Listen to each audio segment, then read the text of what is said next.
Problem statement.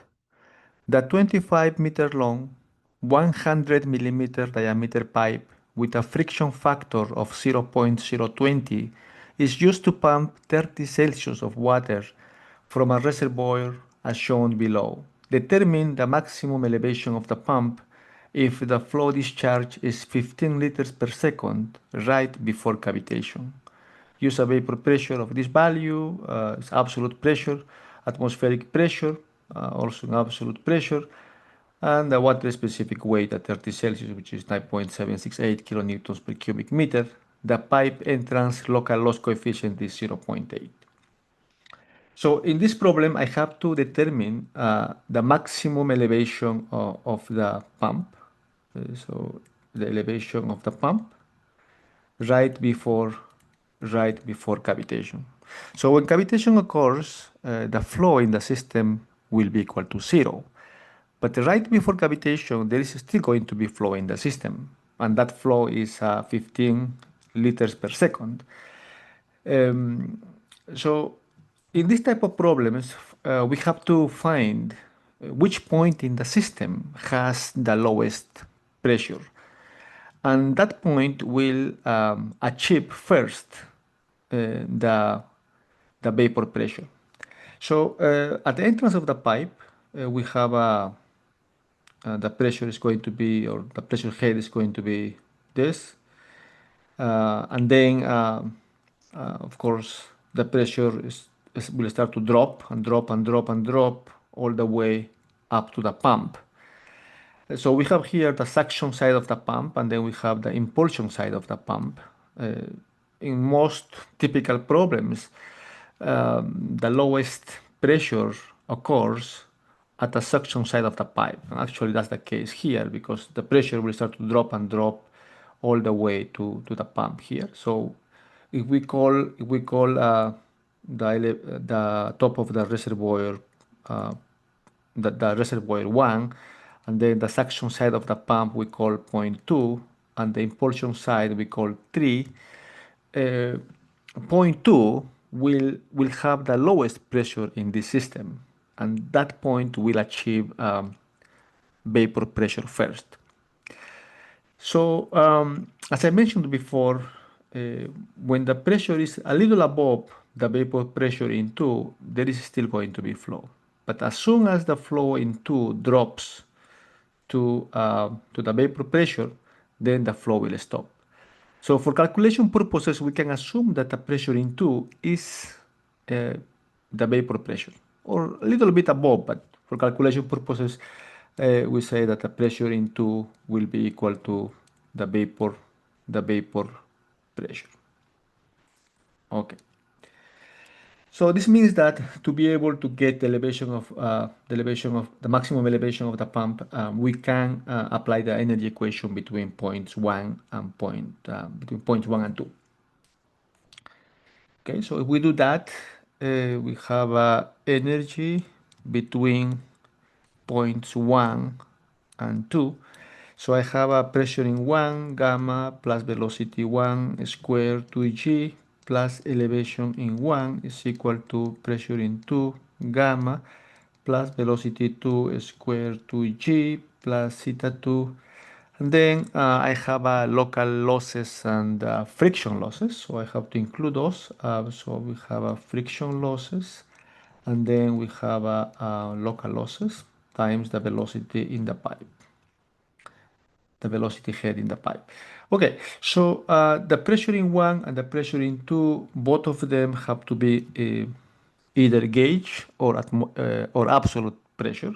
In this case, we are given absolute pressure, so the vapor pressure here is 4.24 kilopascals absolute.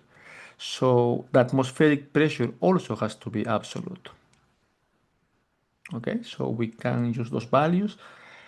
Atmospheric pressure in 1 will be equal to 101.3 kilopascals, which means times 1000, divided by the specific weight, which is 9.768 kilonewtons, so per cubic meter. So this can be also written as 9.768 times 1000 because it was kilonewtons per cubic meter, um, plus the velocity head in 1.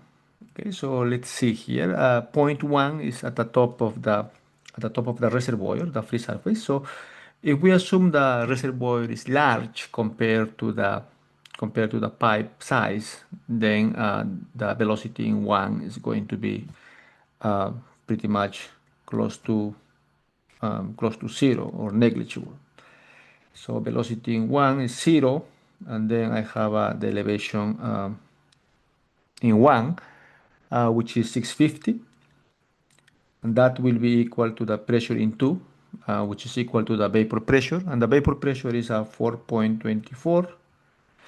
We will do here the same, times 1000, and divided by the specific weight, which is 9.768, also times 1000. Plus the velocity in 2, the velocity heading 2. The velocity heading 2 also will be equal to the velocity of the pipe. So this velocity 2 is also velocity in the pipe. So these velocities are the same velocity of the pipe, right? So we have a plus velocity in the pipe plus theta 2 and plus FLD plus sum of k times velocity square divided by 2g. Okay, so then what we can do is, okay, so here we have 1000, 1000. So what I have here is 101.3 divided by 9.768 plus 650 is equal to 4 point, oops, it's going to be 4.24 divided by 9.768 plus theta 2, and I am going to factor the velocity head here. So this is repeating there. So um, I'm going to write velocity head 2g times 1 plus FLD plus sum of k. The value of f is 0.020. The length is 25 meters and the diameter is 0.1 meters, 0.1 meters, and plus the sum of local coefficients. And in this case, we only have the entrance, so the value of k will be 0.8. So this is going to be 0.8. So to be able to calculate theta 2, which is the elevation of the pump, we are missing the velocity in the pipe. To get the velocity in the pipe, we can use the flow discharge, and the flow discharge is 15 liters per second, 15 liters per second. We know that the flow discharge is equal to area times velocity.